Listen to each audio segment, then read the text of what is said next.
What is going on YouTube? Welcome back to JD's Nerdverse. We're doing a prediction video today for Sentret and Furret. The Sentret is a scout Pokemon and Furret is the long body Pokemon. Let's go over the stats of Sentret first. Sentret has 35 HP, 46 attack, 34 defense, special attack is 35, special defense is 45, and speed is 20. Okay, at level 15 we actually don't have to deal with these horrible stats very long. At level 15 we evolve into Furret.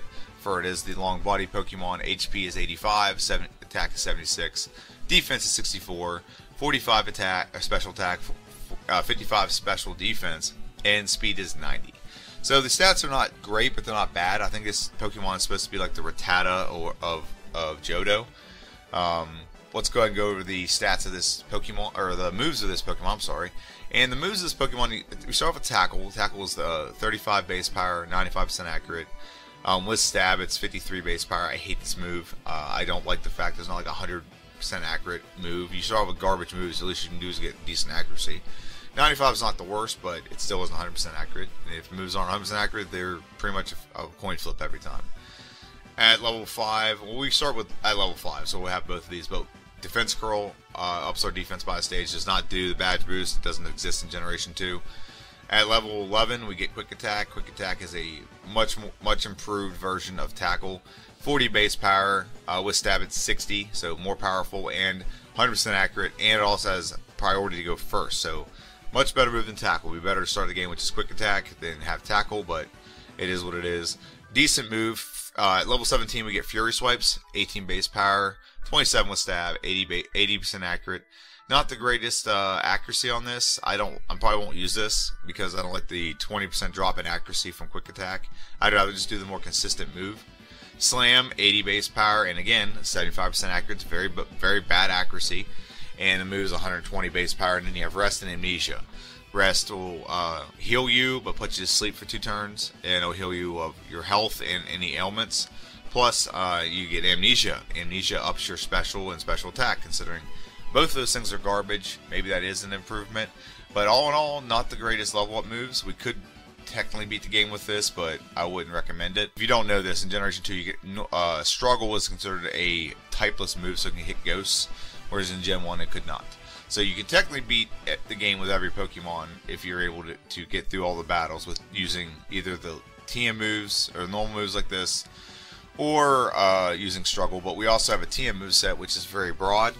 I'm not gonna talk over everything literally, but I'll mention everything, but I'm not gonna go into depth on everything. Dynamic Punch still not gonna be used because I've not found a good use for this. Maybe that one fight you need that one hit knockout potentially, but not useful. Headbutt very useful. 70 base power. With Stab it's 105, 100% accurate. Ink. If you go first, the opposition could be flinched. Curse not gonna use. Rollout not gonna use. Toxic not gonna use. Hidden Power is something I'm going to experiment with this Pokemon, because our biggest problem we're going to have, and I've seen plenty of playthroughs in Pokemon Crystal to know that you're going to have problems with normal type Pokemon, you're going to have problems with Steel, you're going to have problems with Fighting type. Now, the Steel can be mitigated because we have Fire Punch, we have Dig. Those can both be super effective against Steel, or at least the Steel Gym I should say. Maybe not Steel overall, but Steel Gym. But Hidden Power, if you don't know this, it's a move that's based on your stats, will give you a type move. So for example, if we had perfect EVs, we'd have a Hidden Power of Dark, because all of them added up equal a certain number, and that correlates to Dark type. So we have 2 options that I've thought of to use Hidden Power. In this playthrough we're going to use Psychic and see how that works. Psychic will be super effective against Fighting type, and also might be super effective against like Poison type. So that may not be the worst thing to use, but that's one option. Now here's the problem with that. We can have nothing that boosts this attack, so I don't know if it's going to be the greatest. Now I do have a second one, but I want to try the second one first. Like Hidden Power of Flying, I think is actually very useful because you can pick up, 1, you'll have a 10% boost in the attack because of Faulkner. 2, you can pick up the Sharp Beak. And Hidden Power of Flying, because you beat Faulkner, gives you a 10% boost in your flying type moves. So that's useful. That's very useful. So already it's 70 base power. Now it's 77 base power with 10% boost. And then when you add in our physical stats, that's going to add in as well and help it. But if you get the Sharp Beak, you get another 10% added. So you're looking at 10% of 77. is 7.7, so looking at 84.7 move plus plus our physical attack, so not bad. And also, like I said, those things are weak to flying types, so that'll be pretty decent. So that's the option here, but I want to try Psychic first. So this playthrough gets Psychic, and a future playthrough we'll try to use Hidden Power Flying to mitigate fighting type Pokemon. So Sunny Day, not going to use it. Ups the all attacks that are fire, get like a boost. Snore, not going to use. Protect, not going to use. Endure, Frustration. I wish we get Frustration pretty early, but we don't. Frustration is a reverse of Return. Return goes based off your friendship. Frustration goes based off lack of friendship. And if you got that like right away and you can teach it, it'd be useful, but it's not. It's not going to be great in this playthrough because we don't get it till later where we already have the Pokemon we've got to play the whole game with. So Iron Tail, 100 base power, 75% accurate. Probably won't come in handy. Return, very handy. So I think the max power that Return can be is 102. But when you add in stabs, now you're looking at a 151 base power move. And then, I'm sorry, 153, I can't add.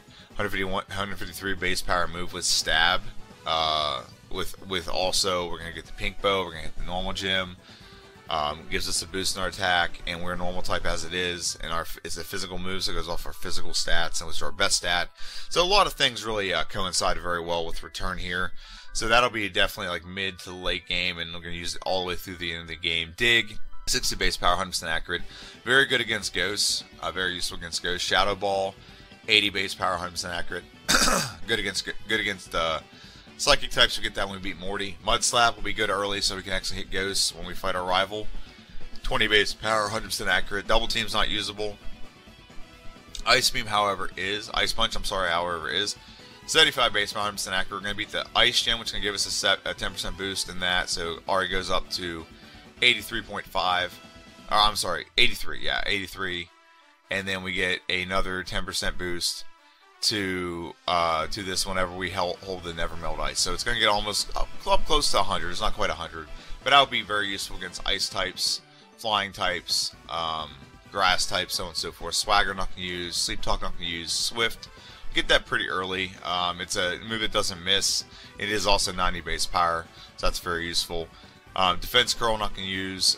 Thunder Punch, might use. There's probably a water type fight we're going to have to deal with. Maybe Misty will have it. We'll add it just for Misty. Detect, not going to use. Arrest, might use. I'm not sure yet. Attract, Thief, not going to use. Fire Punch can be used to mitigate our weakness to Steel type. Cut and Surf, not going to use. But it is interesting this Pokemon can learn Surf. If we really needed a game-breaking water move, it'd be great, but we can't delete it until a certain point in the game. So those are our moves, and now let's move on to our prediction. Hello there, Future JD stopping in. So as I was doing some research for this Pokemon, I came across something, and it kind of is something that I've mentioned before because that's how I did one of my first what if video, where I said what if we can give Krabby a egg move from the future, or what if we were able to port it back with an egg move, whatever. And that's how we did a playthrough with Krabby having Dig. But I had a stroke of like inspiration while doing some research. I came across egg moves. So if you don't know what an egg move is, it's basically a move that future generations can get that this generation has, but this Pokemon didn't get in this generation. For example, if you're looking here, egg moves for this Pokemon, Furret gets access, or its Sentret gets access to. It's not just Furret, but Double Edge, Focus Energy, Pursuit, Reversal, and Slash. So the reason why it's interesting to me is like if it starts off with one of these, how much better would the playthrough be? Double Edge is a 120 base power move, 180 with Stab. How great a move or a horrible move is that to have from the beginning of the game? We always have that great one-hit knockout ability. How much you're going to take recoil? Don't get me wrong, but how great is that move? How great would Slash be with always having a 70 base power move to start the game, and it has a lot of recoil damage, or not recoil, it does a lot of critical hits. So it does a lot of those things. Pursuit wouldn't be bad by having a dark type move. It probably is the worst of the three moves that show like damage. Wouldn't use Focus Energy. I don't like it. But the reason why I'm chiming in is because let me know what you think. Should I have a playthrough where I'm going to do the normal playthrough where I play through and whatever. But should I have another playthrough where I play through with an egg move? And maybe that could be what I do like every other Wednesday. They have like a supplemental playthrough where I play through as the same Pokemon from Friday, but I do an egg move. So let me know what you think. If I were to do this, Slash would be a contender, but I think Double Edge just gives you a very powerful move you can use throughout the game. And it gets just more powerful as you progress because you're getting better stats. So let me know what you think about that. I'm going to go ahead and go back to past JD and let him finish this. And so what I predict with this Pokemon is this Pokemon, it's going to start off pretty slow because of Sentret. Horrible stats, so the early part of the game is not going to be fast. However, once we evolve, our speed and stuff is no longer a weakness. I think we'll do pretty decent. We do get access to some pretty progressive moves. We get access to Tackle, and then we get access to Quick Attack, then we're going to get access to Swift, we're going to add Mud Slap, then we're going to add Headbutt, then we're going to add all the elemental punches, then we're going to add Dig.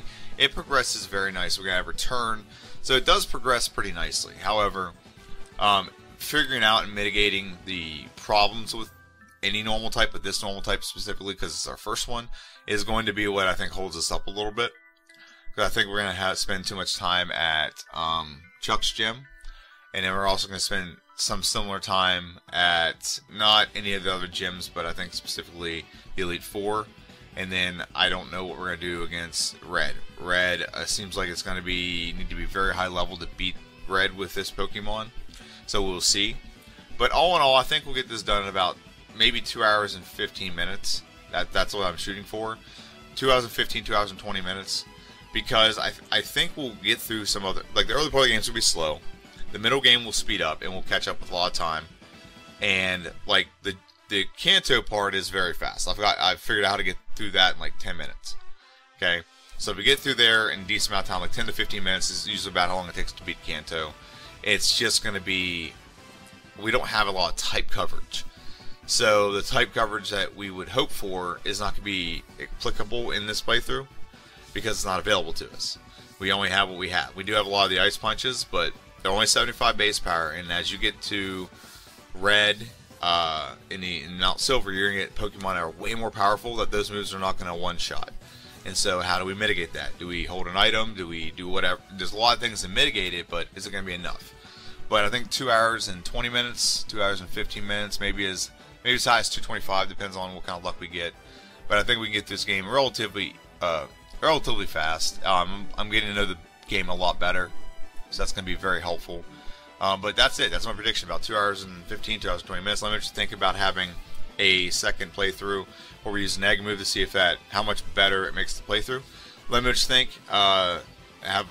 This will air on Friday at 8 a.m.